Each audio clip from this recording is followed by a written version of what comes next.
I don't But think that he and you are undemocratic, tyrannical that Indians. we need to follow China's example a little bit because they are so focused on these things getting right. Means they have built up good infrastructure, they have good agricultural practices, and they are quite. Okay.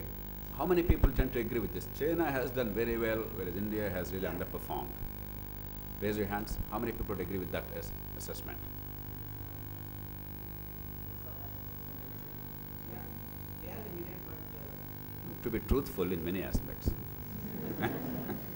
Because if we don't recognize China's enormous success, we'll be churlish. We are not recognizing facts. How many of you believe that that's largely because China is not burdened with democracy? That Chinese success is largely because China is not burdened with democracy. How many would agree with that? The others would say, what is the others' belief? You have no beliefs? Okay, others. Why did China succeed relative to India? Yes.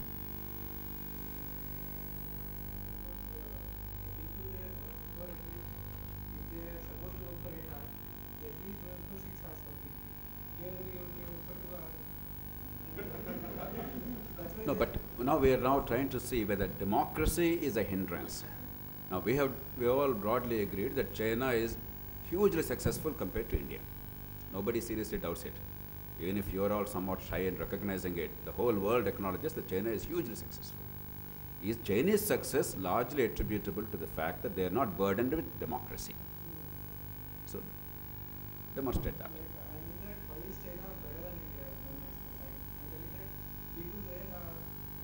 So, are you trying to say that Indians are fundamentally lazy? there are people in India who seriously I can guarantee you there are people in China who are seriously lazy. Or in America, or in Britain, any country.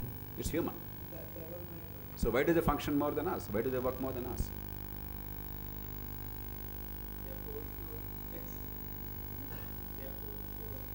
Okay. strict rules and implementation. So that means you are saying that if you're not burdened with democracy, you can probably perform better. Right? Anybody? Yes, there's a young lady there at the back. I'm sorry if I don't notice you, forgive me. It's not because I'm prejudiced. Sir, the democracy as of now is according to the right of vote. You choose your leaders depending on how good they are, how they are going to transform your society. You said for a legislative assembly, a person has to spend a minimum of 5 crores. So I don't know about when I come to a village and for a society election in a village, for 11 ward members, people spend around 6 to 7 lakhs. And however good the person does in his term, at the end of the day, the vote comes only depending on the money. People vote. So what's the conclusion in respect of China versus India now? For democracy. Pardon? People should make right judgment. So we are not fit for democracy. Yeah, we have to make right judgment for a proper democracy. The power is with the people. If they are not able to use the power, they are not fit for democracy. Okay, then what do we do? Seriously, what do we do? Somebody there, raised hand. Sir, much of the decisions of the government are actually analyzed in India. Whereas in China, there is nothing to do. There are maybe means, but people don't act because of the force which the government uses, and all the objective of the government are accomplished there, irrespective of. Okay, the young man behind you. Democracy is a good concept, sir, but the implementation of the democracy is not proper. It's not that every 5 years we vote and that is democracy. The implementation part is very bad in India. It's like of the people.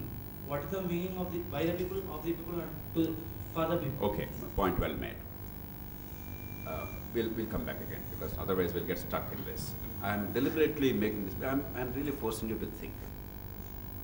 I'm really trying to look at issues based on evidence, not shibboleths, not the standard prescriptions and the routine kind of speeches. We actually have to examine these issues critically. One of the common refrains in the world is that China succeeded relative to India because they are not constrained by democratic practices. Many people I'm sure agree, but I am one of the few in the world actually arguing that China succeeded spectacularly wherever their actions were democratic. And China failed spectacularly wherever they acted undemocratically. This is a somewhat unconventional analysis. Let me briefly elaborate. Democracy, as somebody said, is not merely about election and free speech. We often think of democracy as, do we have the right to elect a fellow even if I take the money to vote? And do we have the right to simply go and abuse the Prime Minister of India? These are the two elements of democracy in this country. And of course, by those two measures, India is superb. But if you actually go into democracy in a deeper sense, that democracy is really educating every single child, giving true education, meaningful education, so that the accident of birth does not determine the future of a child. No matter how poor your circumstances are, how illiterate your parents are, that you can compete with a collector's son and a minister's daughter, the society has given you an opportunity to fulfill your true potential. To me, that is democracy. How much power has gone to the grassroots, to the community, so that they can actually govern their affairs on a day-to-day basis? To me, that is democracy. How much healthcare is accessible without having to pay out of pocket of reasonable quality? To me, that is democracy. If I want to go to Delhi tomorrow or Beijing, and can I really go if I am a low middle class or a relatively poor person, but I desperately need to go to Delhi? Can I afford to go? To me, that is democracy. If you don't have the airfare in this country, if you are a low middle class or middle class person, you can't go to Delhi. You simply don't have transport. To me, access to public transport and therefore the ability to go anywhere and participate economically and socially within realistic limits is democracy. It's not enough to have the vote. Of course, vote is necessary. Of course, freedom is necessary. But we confuse that vote and freedom as the elements of democracy in none other. And because China doesn't have them, we are thinking China is undemocratic. China is far more decentralized than India. And in this PISA survey that I mentioned, do you know which country stood number one? A survey in which Britain, United States, Japan, France, Germany, Italy, Canada, Australia, all these are included. China stood number one.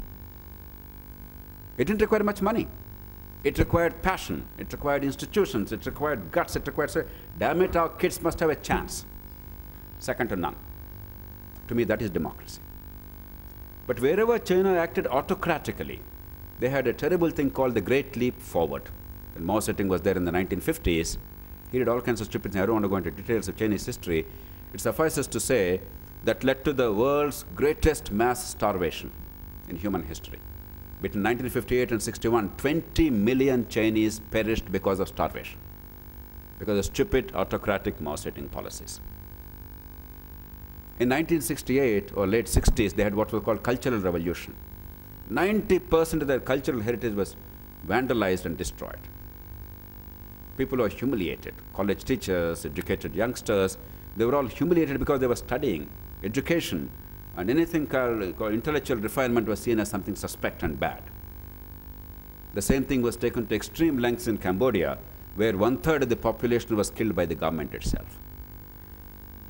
Everybody who had soft hands was presumed to be a person who was not physically working, therefore he was killed. Everybody who had glasses, seriously, if you had glasses, that means you were reading. Anybody who was reading anything was killed. I'm not exaggerating a bit. Otherwise, to kill 1/3 of your people is not that easy. It takes enormous effort. In Cambodia, they did that. And they killed the smallest child in the presence of the parents to make the pain much more unbearable. And then they moved upwards. In China, it was not that bad, but they did pretty much that. So don't confuse vote for democracy. Even in tyrannical or autocratic China, there are many democratic elements. And it is those democratic and sane elements that have actually stood in good stead for China. In the guise of democracy, we have failed to really operationalize these elements of democracy. If we are 73rd in the world out of 74 countries in education, we are not democratic. If a child born to poor parents, born in lower castes, however bright that child is, has no chance to fulfill her potential, how can you call it a democracy, pray tell me? How is it a democracy? Just because you have a vote and you get some 100 rupees or 500 rupees from the rascal who wants to be next MLA for the vote? Or you'll get a 1 rupee a kilogram rice ration card, therefore it's a democracy? How can it be? We have to look at this whole issue of democracy and systems and governance much deeper. I know what I say is very controversial. All of us agree that there is no substitute to democracy. But let's not confuse that one or two external manifestations of democracy actually constitute democracy. They do not. In other words, I am arguing something very heretical, that India is not a democratic country yet.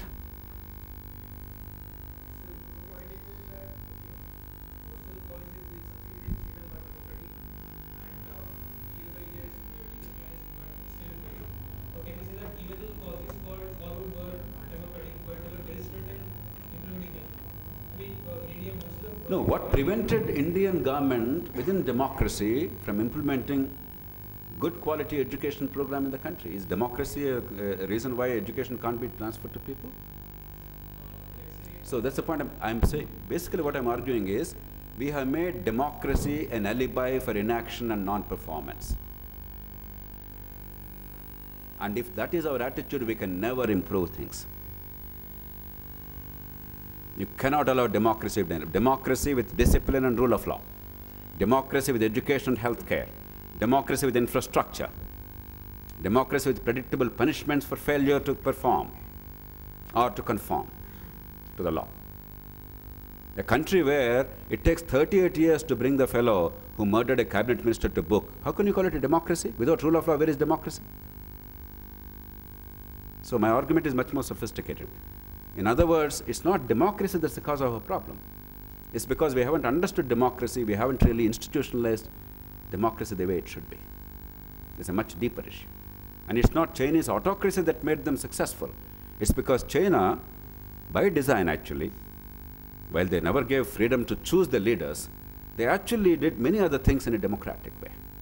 They built democratic institutions. And in China, local governments and communities are far more empowered than in India anywhere. Most decisions are actually made in the community, in the village, in the town. Power is truly decentralized. In this country, after spending that kind of money that young lady talked about, in a village or in a cooperative society, see how much power they have to actually make change possible in that village or in that ward or in that municipality? Nothing. It's not democracy. So don't confuse democracy with merely vote and free speech. I know it's an extremely controversial point. Therefore, I'll give some time to interact. Anybody on this? Any perspectives? Yes.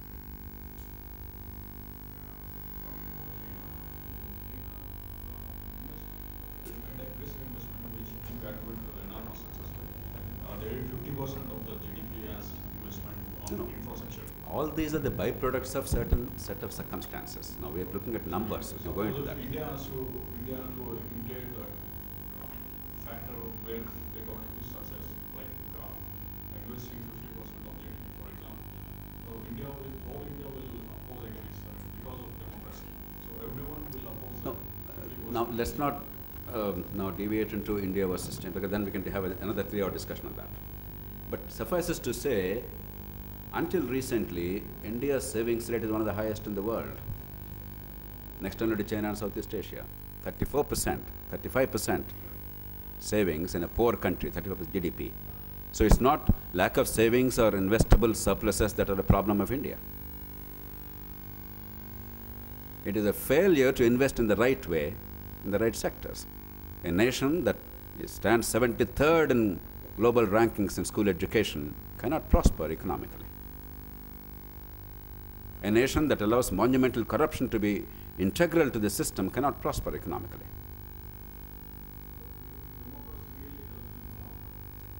If you understand democracy, democracy does not mean lack of leadership, democracy does not mean pusillanimity, democracy does not mean that criminals will hold sway, it does not mean criminals become legislators, it does not mean corrupt bureaucrats will have lifelong security. If you really implement democracy the way it ought to be, That is actually a tremendous strength. We made it a weakness, and now we are complaining against democracy. That's the point I'm making. We'll come to the question answer session later. Okay? So just the broader point so that you all again sit up and think.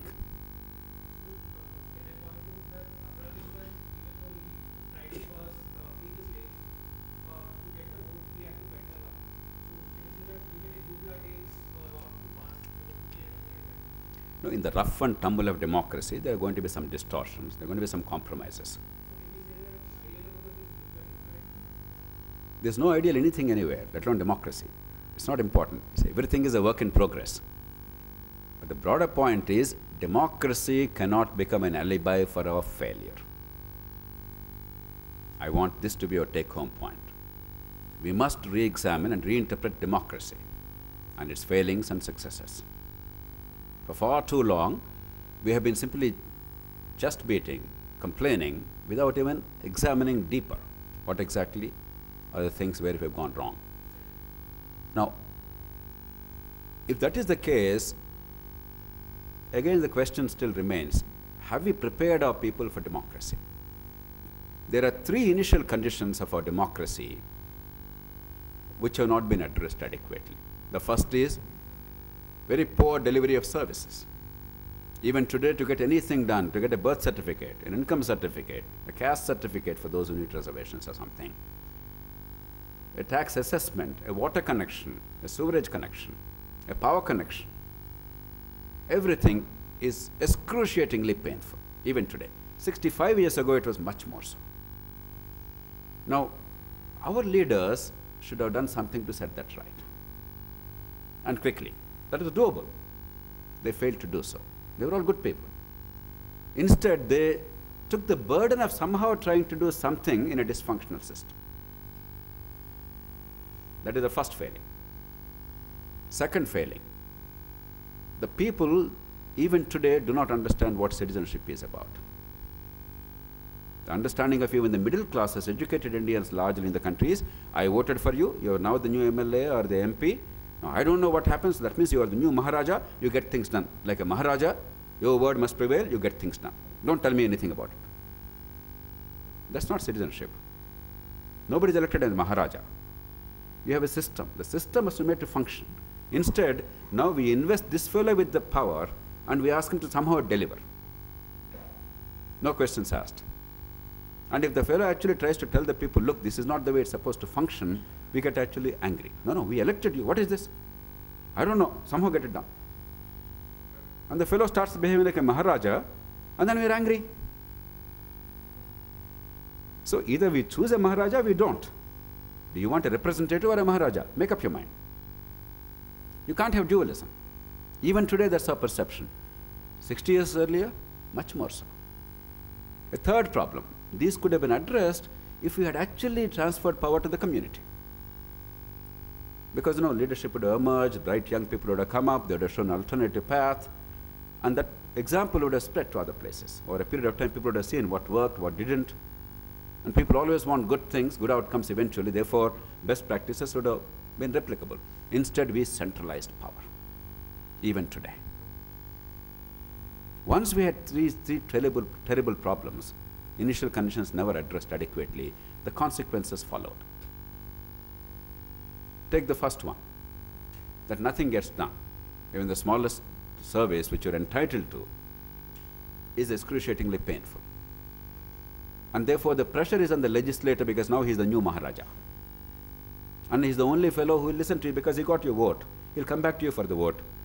The chaprasi will not listen to you. The municipal sweeper will not listen to you. The water supply board engineer will not listen to you. He'll say, but an MLA has to listen to you because the poor fellow wants your vote. He'll say, vote is sir. Sir.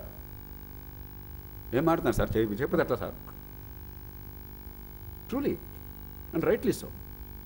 So what did these fellows do? Instead of improving the system to make delivery possible, they tried to take the burden on themselves and created a vast parallel infrastructure to try and get delivery.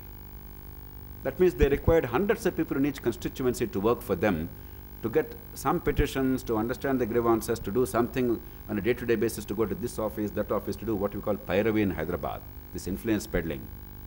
It had two consequences. One, you had to maintain a vast bureaucracy to get even minimal delivery. Now, who will pay for them? During freedom struggle, sacrifice was the natural order. Because, Mother India, Inquilab, Zindabad, the passion was enough for people to sacrifice. Some people even gave up their lives.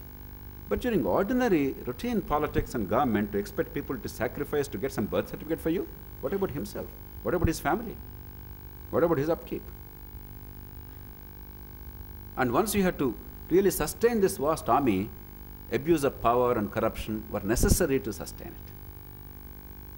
The second part is, even if you really did all that, the delivery was only 10 or 15 on a scale of 100, because you haven't created a system that was functioning. You are trying to somehow work against the dysfunctional system to get some delivery. Therefore, there is always perpetual dissatisfaction. However good an MP is, MLA is, however good a minister is, Prime Minister is, Chief Minister, even if you're a Prime Minister in the constituency, people are angry because the delivery is always substandard. Once there is corruption because of the vast establishment required, once there is poor delivery, you have now a recipe for disaster. People are dissatisfied. And to get the vote again, what is the means available in a poor country? It started with 5 rupees or 1 rupee initially. Now it came up to 1,000 rupees, 2,000 rupees, 5,000 rupees. If it's a legislative council election for the graduates, you're all thinking that educated fellows are better. Mobile telephones, do you know that? The graduates' constituency, mobile telephone is a minimum requirement to get a vote. 65% of Andhra Pradesh voters are taking money today. 65%. It's not merely the poor and the poorest of the poor. It's not merely rural. It does not mean that if you pay money, spend money, you get the vote. It means if you don't spend money, you will never get the vote. So paying money is an entry fee. The only exception in Andhra Pradesh and probably in the country is in Kokatpalli constituency, where somebody was elected without having to give a single rupee to buy a vote. Happened only in my constituency. People think it's a mini miracle.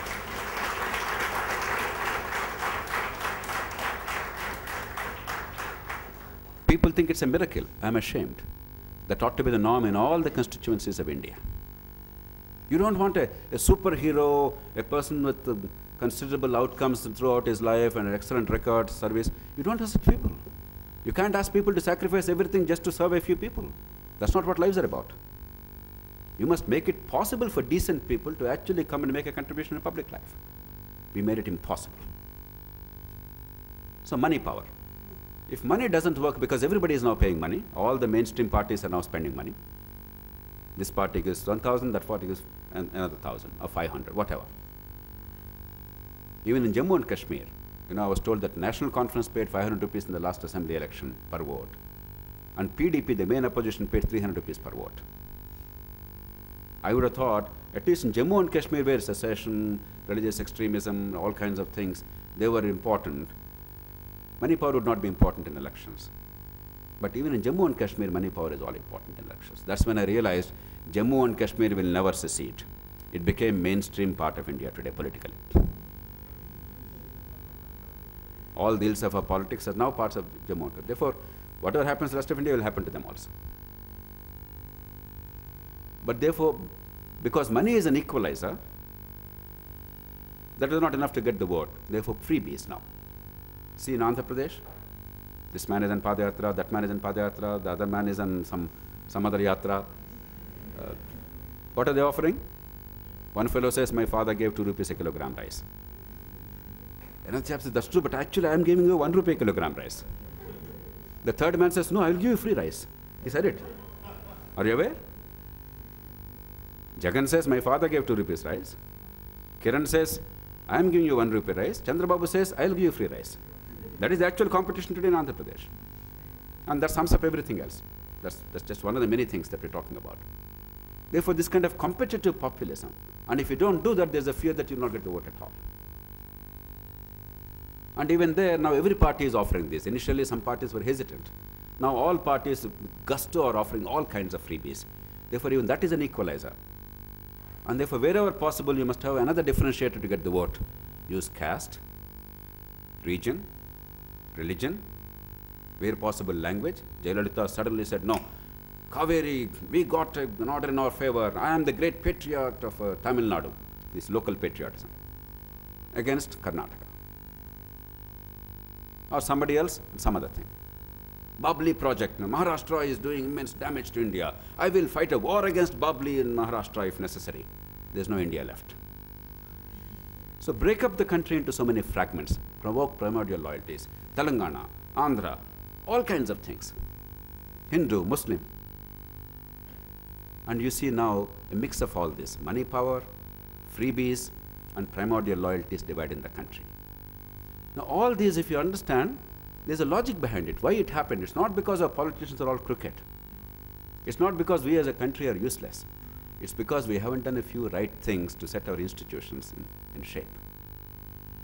And therefore, with the wrong incentives, the political consequences are horrendous. And therefore, you don't have money for investment for the right things. All power is gone, but there is free power available. Andhra Pradesh has free power for farmers, but there's no power available at all. So all kinds of ludicrous consequences follow. Now you want to change this, you have to set these things right. And you want to set these things right, go back to initial conditions.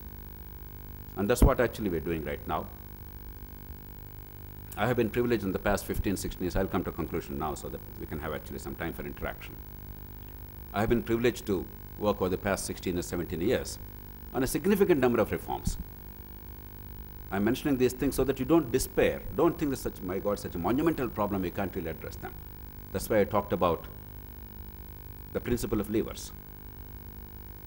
If you understand the principle of levers, if you know how to use your limited energy in a very smart manner, then you get significant outcomes. 15 years ago, voter registration was terrible in this country. I don't want to give details. Some of you who are interested can go into the website of Lok Satta. You'll get a lot of statistical information. But today it's significantly improved. It's not perfect yet, but it's 90% improved relative to what it was then. Through relentless, tedious, non-stop fight in a systematic way, based on evidence and logic, and persuading them. Once actually I noticed in the letter you wrote to me that Lingdo was one of the people who addressed your conference or whatever. So one day when Lingdo was Chief Election Commissioner, in Jaipur there was a meeting and he was sitting there and I was addressing the gathering and I had to use some very harsh language, unparliamentary language. I said, Mr. Lingdo, Mr. Chief Election Commissioner, get off your butt. Because there was some needless delay for an year and a half between the Postal Department and the Election Commission, because who should write to whom first? I persuaded both separately. Earlier, when the Election Commission wrote to Postal Department, they said, no, it's not feasible, we will not consider. Subsequently, again, I persuaded both sides. Now, I was asking the Election Commission to just write to them or call for a meeting. They said, no, we already wrote to them. They said, no, we will not call them. We are Election Commission of India. Postal Department fellow said, look, we are a commercial organization and it's not really our problem. They need our help, therefore let them write to us. I lost my temper and shouted, because Lingdo is a good friend and a nice man. Then, of course, he did follow it up and something happened. But the point is, relentless pursuit. Voter registration today is much better. It could be improved still. Disclosure of candidate details. Criminals and